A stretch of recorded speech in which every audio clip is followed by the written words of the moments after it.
वज़ीर-ए-आज़म नरेंद्र मोदी ने आज मन की बात की, जिसमें इन्होंने कोरोना और वैक्सीन के हवाले से इज़हार ख्याल किया। इन्होंने कहा कि कोरोना सब्र का इम्तिहान ले रहा है, कोरोना से मजबूती के साथ लड़ने की जरूरत है। पीएम मोदी ने कहा कि सिर्फ माहिरीन के मशवरों पर ही अमल पैरा हो, वहीं वैक्सीन से मुतालिक अफवाहों पर ध्यान न दें।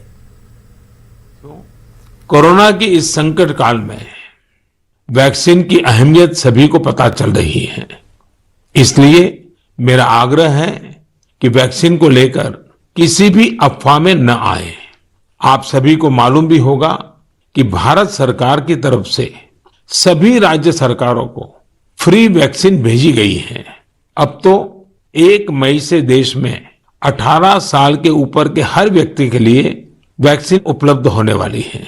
अब देश का कॉरपोरेट सेक्टर, कंपनियां भी अपने कर्मचारियों को वैक्सीन लगाने के अभियान में भागीदारी निभा पाएगी।